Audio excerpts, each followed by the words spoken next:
If you could go back in time to talk to the 17-year-old version of yourself, and you could tell them exactly what you're currently doing with your life, currently doing professionally, how much money you're making, and all the experiences that you've had since you were 17, how would they react to it?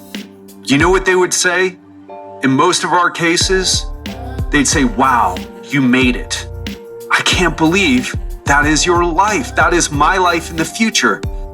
I didn't even think that was possible. But let me ask you this. How do you feel? How do you actually feel about your life? Do you have the same awe when you think about everything that you've done? In most cases, in my case, up until recently, the answer would be no. And that, my friends, is what we're going to be talking about today.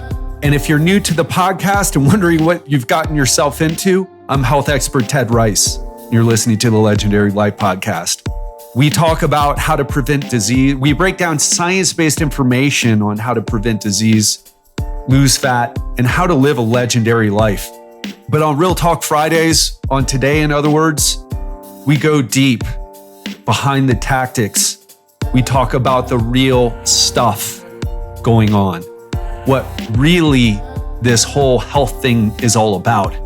And if you are vibing already with what I'm putting down, if you're picking up what I'm putting down, hit that subscribe button. And if you've been listening for a while and want to have a taste of my coaching for free, go to legendarylifepodcast.com/challenge. The only catch is we are only going to run it at a very select time, and we only take 50 people. So if that's what you're interested in, you want to take action, or you'll be stuck on the waiting list. And if you're feeling the timing is right to do something for your health, then take action. Because once that time passes and the opportunity comes again, the challenge opens up, but you don't have that congruence with your commitment and energy level.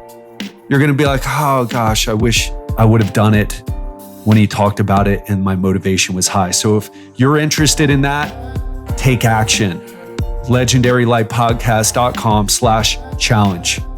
So I want to tell you about something that happened to me recently. If you follow me at all on Facebook, which you should check me out. I'm on Facebook, Twitter, Instagram, mostly on Facebook though. I post a lot about me eating ice cream and I show pictures of my abs. And to be honest, I'm in pretty great shape right now. And I look better than I did since when the quarantine started, and I was already looking good. And I've been putting myself out there, not in an egotistical way, but in a way to show people, listen, I know how to do this. Here is the proof.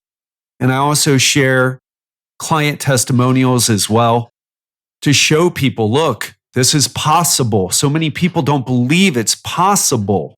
And something amazing happened. A person who I respect a lot and look up to. If you think I'm like a person who's, got a solid mindset, this person is someone who I look to, whose mindset I want, and that's Peter Sage. You may know him. He's been on the show before, one of our most downloaded episodes from the past.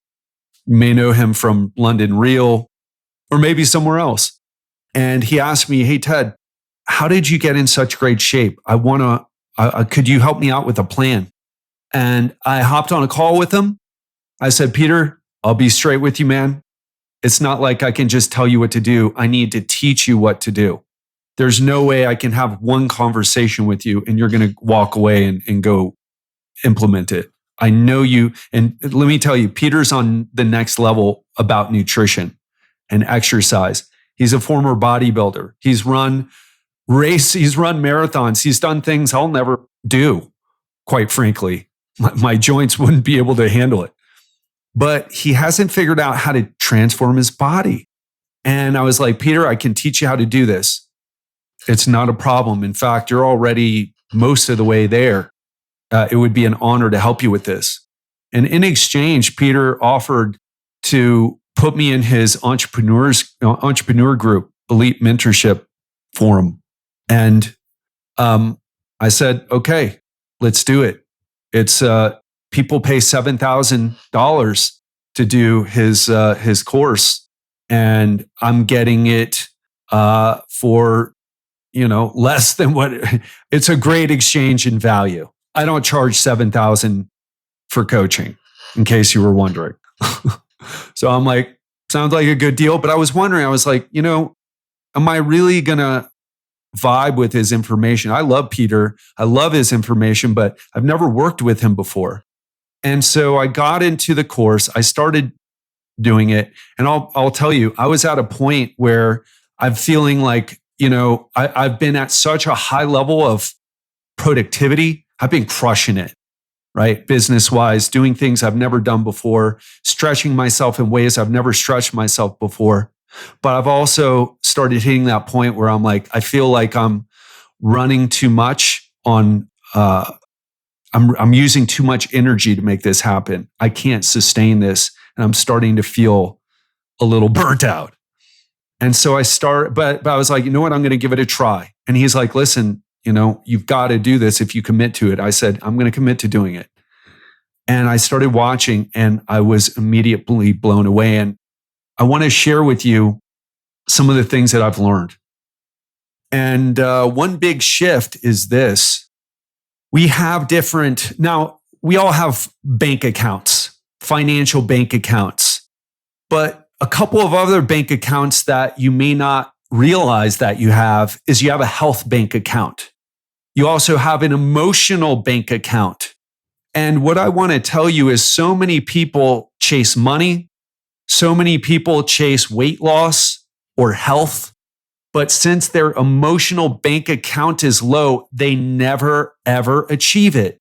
I even have clients who lose weight and look at themselves after they change and say, this isn't what I thought it was going to be. I thought I would be happy now. And maybe if you're successful in the financial arena, maybe you can relate to that too. You thought when you started making six figures, it would change the game for you and, that you'd be living this abundant life with no problems. Most people chase money because they think it'll solve their problems. Most people chase weight loss because they think it'll solve their problems, but it won't fix the root cause. It's like if you're hiring a coach, let's say you're hiring me to help you lose weight. And you're like, listen, I'm hiring you. I want to lose weight. So make me lose weight. But here's the thing. That's like hiring a tennis coach or a golf coach and saying, listen, I want to win more games. So here's some money, make it happen. And the situation is this: winning or losing weight is a byproduct of improving your skills and putting in the time. And at a deeper level, who you become in the process. One of the things that Peter has said that really resonated with me is like, the point of setting a goal is not to achieve the goal, is to become someone better in the process, in the journey. Then the goal happens effortlessly as a byproduct of who you become. And so whenever someone ends up with a lot of money and they're not happy because of it, or if someone loses a lot of weight and they're not happy because of it, if their body changes and they're not happy because of it, or they're winning more tennis games and they're not happy because of it, the win feels empty, then you missed the point. And I want to tell you this. We have so many misconceptions about how life works, how reality works. And by reality, I mean the reality we all share, right? Ask any wealthy person if money solves their problems or if money made their problems go away. Solve some problems, but if you think that money makes your problems go away, I've got some unfortunate news for you. They make some problems go away and then you get other ones. Money doesn't make your problems go away. You just get new problems. Losing weight doesn't make your problems go away either. In fact, what I've noticed is that as people lose weight, people are so focused. Let's say people are focused on money, money, money. Oh my gosh, I don't have enough money. I don't have enough money. Then they make money and then they're like, oh gosh, I've got, now that that's taken care of, now I know what my real problems are. Same thing happens with weight loss. I had a client who did really well. And then he was like, man, starting to he asked me about an issue with his relationship with his wife. And he was so caught up in the journey of weight loss. When he finally achieved that, then he started looking around his life and realized, there's some other stuff going on here. There's some other stuff that I need to handle. And what I want to tell you is this. There are wealthy people out there who live like they're broke. They live in scarcity. How do I know this? I've worked with them. And the same thing's true of health. You think that having abs will fix your life? I have abs right now. I was starting to burn out a little bit. And then I invested in myself. I did this arrangement with Peter, and I also started working with another coach in addition to the therapist that I see once a week. And it changed the game for me. I invested in myself because I'll come back to that initial point. It's the emotional bank account that drives success in our lives, drives fulfillment in our lives. So I want to tell you a story. I've told it before, but I want to share it with you in case there's anybody new. And it's always good to rehear these things. I had one client, very wealthy, Ferrari collection wealthy. One of his Ferraris is worth $8 million. He bought it for $6 million, and then it's valued at $8 million. And I like this guy too. I don't mean anything bad by it. I appreciated him and appreciated the lessons I learned. But I remember he was coming back from selling a startup that he was a part of. He has a big company that's been around for 30 years, but he sold a startup. He started a startup. And, it was like with facial recognition and these two French guys, and they ended up selling this business to Twitter. And I only can, facial recognition, we can only imagine what they're going to do with that. But he came back from that deal and we were training on a Friday. And it was an unusual day for us to train. In fact, he's like, hey, I'm back. Can you train? And I was still like, yeah, for sure. And I told him, listen, my client who I usually have at this time canceled.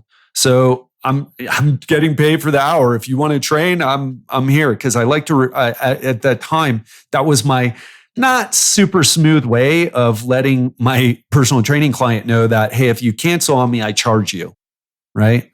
Because this is how I make money. If if my bank account is subject to the whim of whether you want to train or not, that's not consistent. That's going to put me in scarcity mode and fear mode, in which I spent most of my personal training days in. It's like, yes, let's see.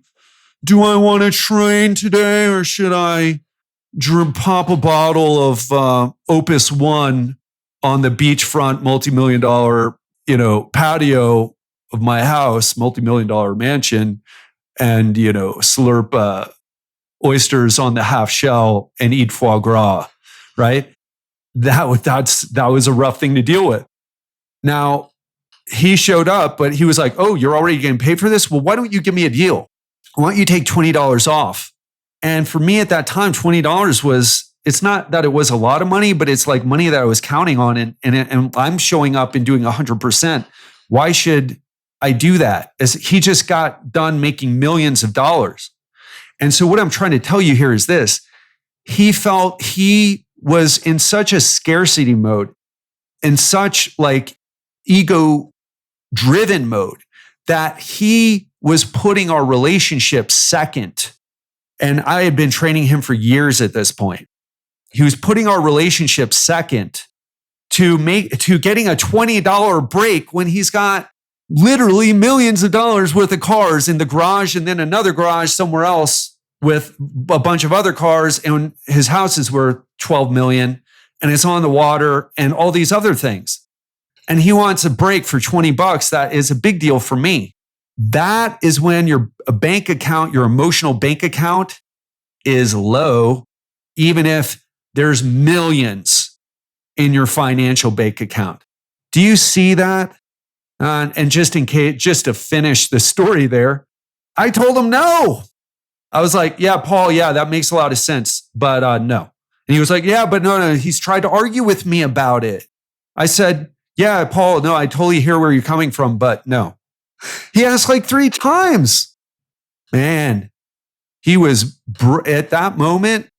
I like this guy and I really appreciated him a lot. And he was trying to be helpful. Actually, even offered to give me the down payment to buy a house. And I was like, yeah, I'm not doing that, man. House in Miami. I wanted desperately to leave Miami and to be stuck there training people. Oh, to make a mortgage payment. I wanted out. I love what I'm doing now. But back to the point, there's so many people, like there's a lot of them. And let me tell you, Paul is a solid person in many ways. Some of the people in Miami Beach, they're really destitute in their emotional lives, even though they've got millions in the bank account. I mean, it's just crazy. On the other hand, one of the biggest lessons that I've learned from living in other countries, man, Thailand changed my life. It's a wealthy country. Thailand is wealthy. But unfortunately, the wealth is, I mean, and I'm a believer in capitalism. I love America. I think it's one of the best countries in the world.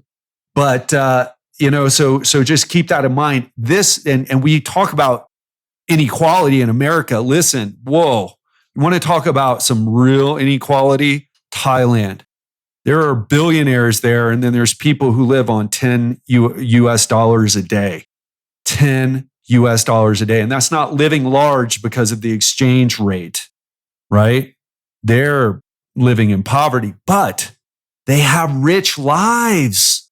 I remember I was buying some durian from this lady, this older woman, probably in her late 50s, maybe early 60s, out of the back of her truck. Now, if you don't know what durian is, look it up. Go look at YouTube. People try durian for the first time. You still won't get the full experience, but it's very pungent. It's the most infamous fruit on the planet. It is also it's in this shell that's covered by spikes. And it smells, a lot of people don't like the smell. I don't mind it. And I love the taste. It's a hard type of person to love durian. But I was buying some durian from this woman, and I took the durian from her and I took it in a way that she handed it to me like on a platter type of thing. And then when I grabbed the bag, I let the platter dip to the side. Like you would just hold the bag and then the platter would be on its side with the fruit. And she stopped me and was just like, kind of shook her head a little bit like, boy, you don't know what you're doing. And I was just taken aback by like just the emotional strength of that moment. Like, listen, she didn't say this, right? But it's like, obviously you weren't raised right. Here's how you hold the durian. You show respect to it. And I've had so many moments with Thai people like that. And they just have these rich lives. They don't suffer from the same things that we suffer from. Now they have other problems there.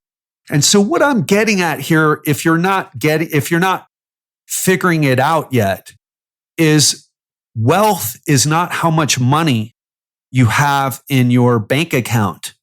Wealth is the perception of abundance.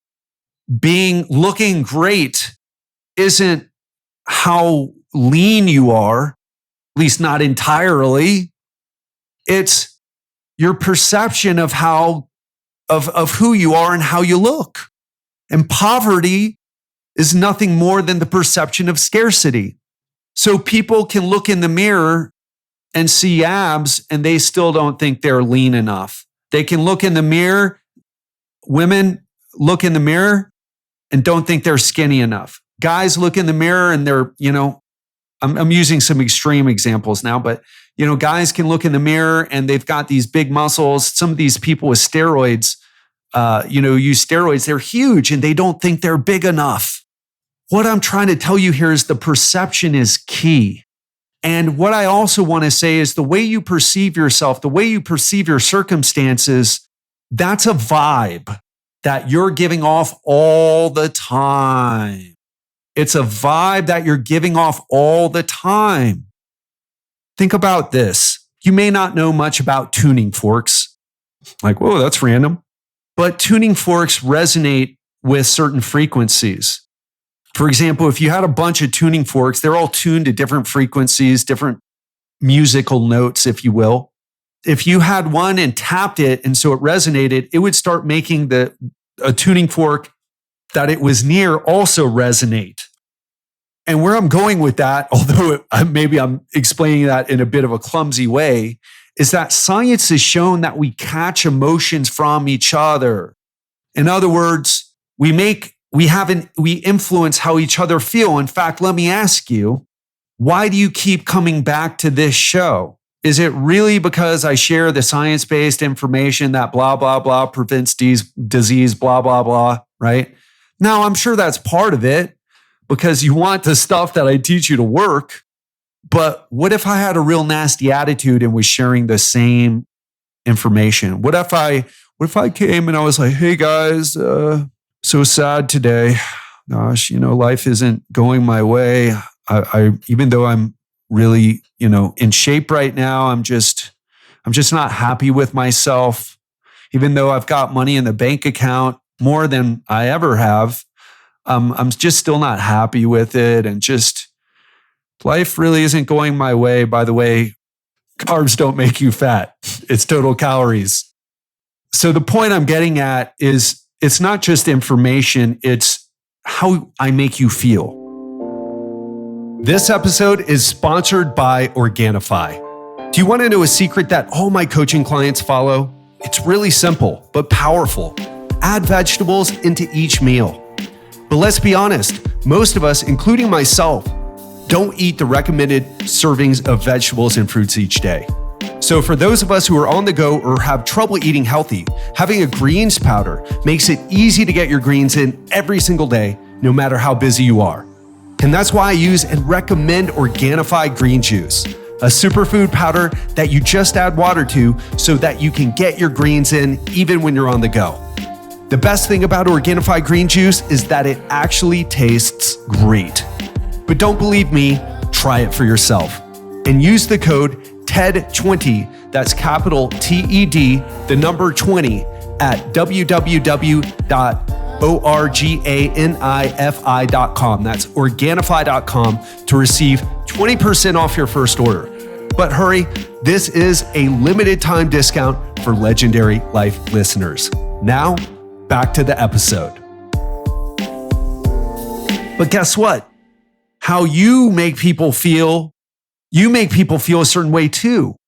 And believe me, I'm super conscious of this when I'm doing my group coaching calls, when I'm hopping on the breakthrough calls, when I'm doing my posts, my lives on Facebook for the challenge, when I'm doing this right now, I make sure I'm in a good state. I want to ask you something. Have you ever heard one of the episodes, if you've been listening to the show for a while, when I wasn't in a good state? Or maybe I was sharing something and it didn't seem fully authentic, like I had maybe just, I had an intellectual understanding of it, but maybe it wasn't something that I actually did. And I'm not saying that because that's a strategy I have, I'm sure I've done it. I'm sure I've shared something where I was just like, maybe I didn't know what to do. And you were just kind of like, oh, yeah, all right. You've had better episodes than that one, Ted. Isn't that true? And so here's what I want to tell you. I want to give you this example. This is an example Peter used. Think about this, and we're going to run with the money example because to do it with your body is a little bit more weird, and you'll understand what I mean in a second.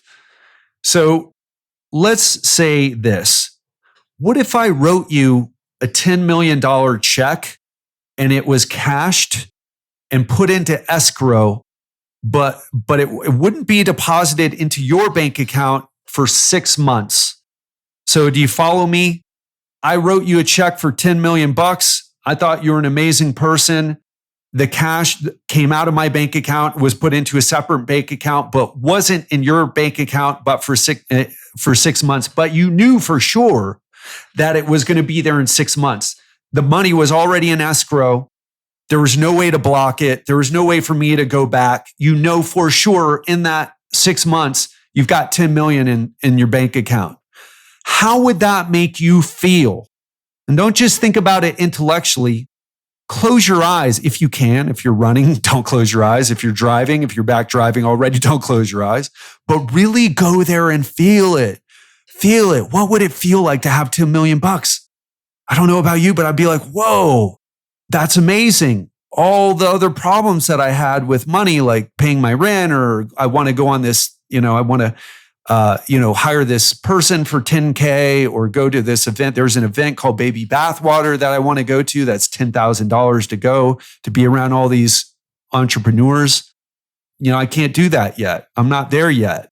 But bam, $10 million in 6 months. I'm going to make a list of all the things that I'm going to do, all the charities that I'm going to help, the business plan, and I'm going to already be feeling a certain way. Wouldn't you be feeling the same way? In fact, how do you feel right now when you think about that? Visualize that 10 million in your bank. And here's what I'm telling you.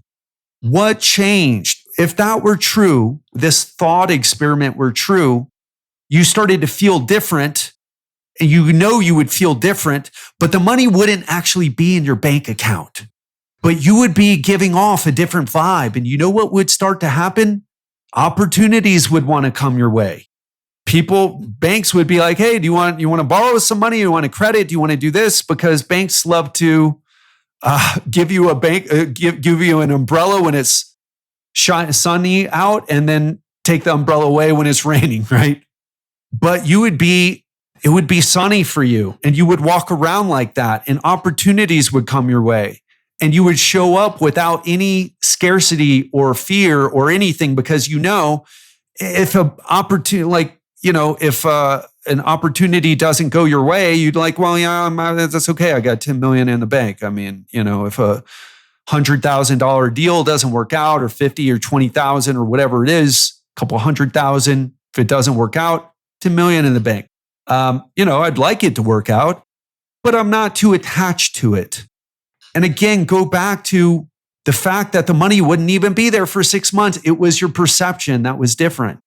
That's the way that you can start to attract more abundance in your life. Are you starting to get that?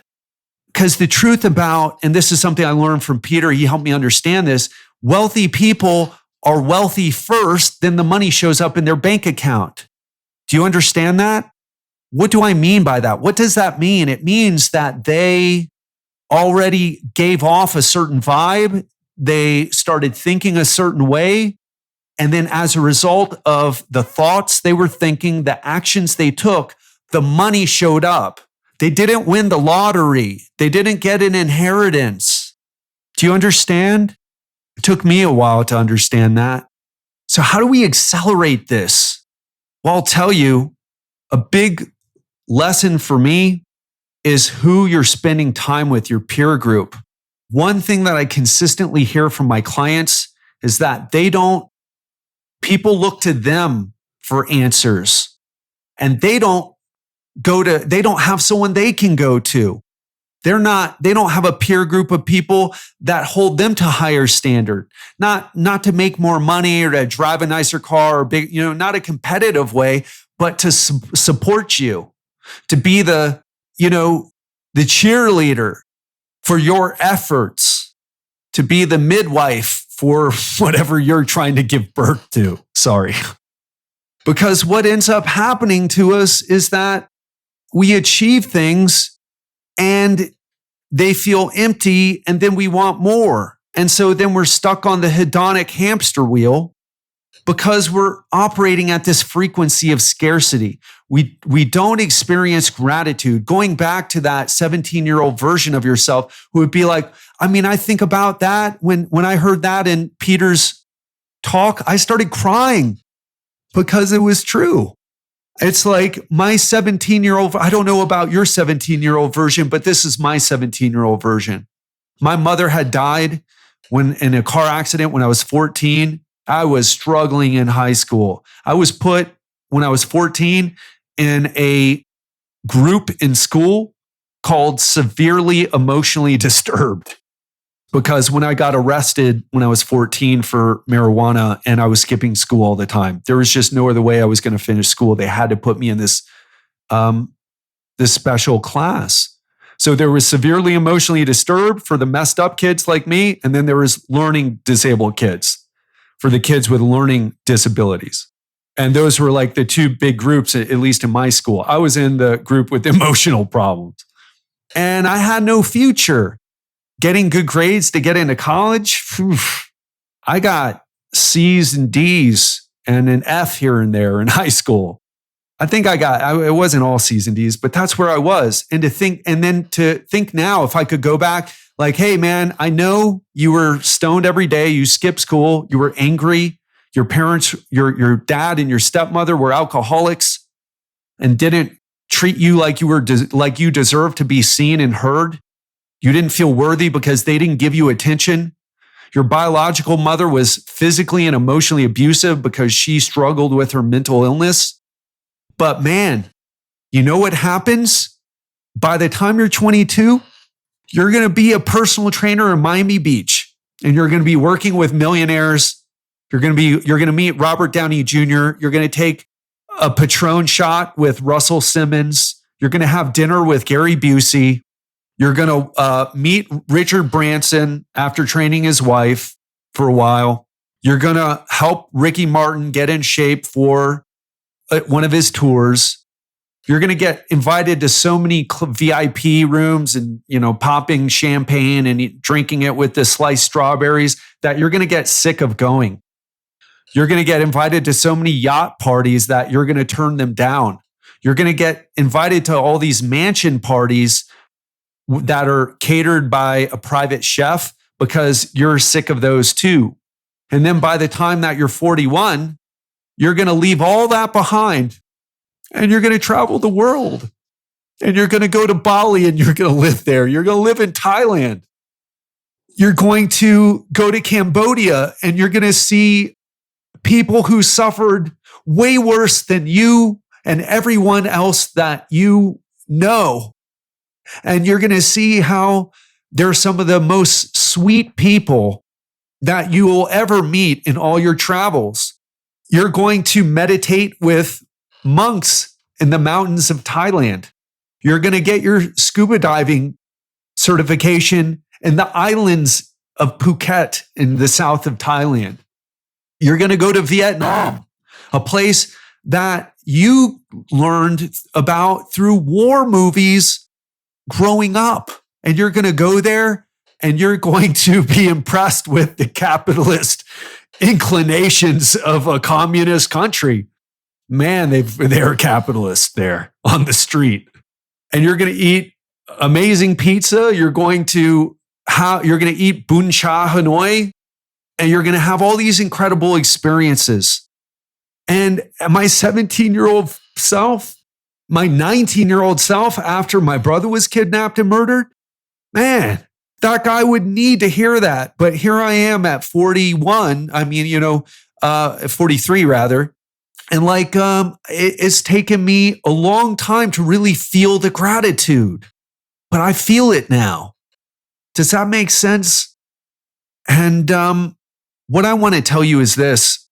Peter reminded me of something that this guy said to me one day. I was in a Guitar Center in kind of a previous life. Feels like a previous life, even though it was just in my early 30s or late 20s, early 30s. I played in bands. I played the electric bass. And this was when I was I sold an instrument to, maybe it wasn't a Guitar Center. Maybe it was a smaller instrument place. I can't even remember the situation, actually. I think I was either buying or selling a bass. And by the way, I played the upright bass too, not just the electric. It wasn't just a Not that there's anything wrong with this, but I wasn't just a guy who wasn't good at guitar and then started playing bass. I studied jazz, played in jazz bands, something I probably have never shared with you before. So this guy said to me, we started talking. He was a bass player too, an older African-American guy. Can't remember his name, but I was giving off a vibe at that time. And he said something really strange to me. He wanted to teach me bass.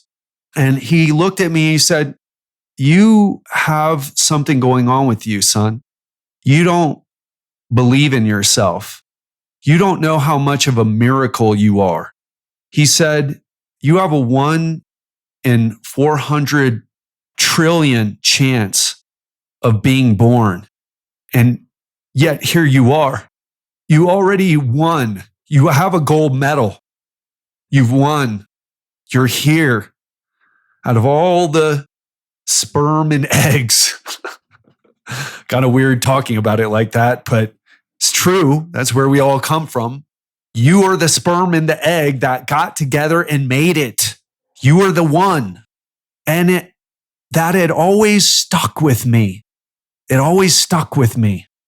And it's true about you as well. But the problem is we don't live like we're winners. We live in scarcity. We live in reaction. We live in the past. We let the past dictate our future. I think about the time that Giselle and I decided to move to Thailand, to give everything up, to burn our bridges, to say, you know what? I'm done with this life. I'm moving on to a different life. Giselle came to me and said, Ted, we've got some money in the bank. It's not much, but it's enough so that we could pick up and leave and go to Thailand, even though we've never been there. We could leave all this behind. We could start a new life. And we could end this unhappy life that we're living here in Miami Beach. And for a second, I did what a lot of people do when they're faced with an opportunity. They do the uncertainty dance. You know what I'm talking about? The uncertainty dance. You're like, oh, yeah, I feel really uncomfortable about this. Luckily, I went for it. I said, let's do it. I can't take this anymore. I am so unhappy. Even though I should be happy, I'm not. And it's not going to change. I want a big change. And I'm so grateful that in that moment that I was with my partner, Giselle. Even though we're separated now, we were together then. We went on this journey together. We're still on the journey together, albeit in different ways. But I see so many people with the opportunity and they turn it down. Why? Because they let their brains take over and their fear take over. Oh no, I could have said, I don't have enough money to go. And that would have been true. I could have said, I don't have a plan to make money. Like we're not making enough money to support ourselves and we don't have any plan to start a business. And that would have been true. And it was true. We struggled financially. But had we not taken that risk, I wouldn't be here now. Our business is making 6 figures before it wasn't doing that. And we're looking at new opportunities. We're going to be writing articles for big publications, maybe getting paid $1,000 an article. I'm looking at doing virtual speaking gigs, getting paid a few thousand for that. I'm looking at when this whole quarantine lockdown coronavirus thing ends, I'm looking at doing speaking again and charging $5,000 and working my way up to $10,000 to do that. I want to do retreats and other things. I think it would have happened maybe, but maybe not. Maybe the stress was too much. Maybe I couldn't be productive enough. I was getting crushed in my current life, went back in Miami. And now I feel like, man, I'm working harder than I ever have, but a lot of it doesn't even feel like work. I feel grateful to be able to coach people. I feel grateful to be in Medellin, Colombia, aprendiendo español ahora. But most people, when they're faced with an opportunity, even people who are doing well financially, They react out of scarcity. And I want to ask you, with everything that you've been through before you were even born to get here, you're already a winner.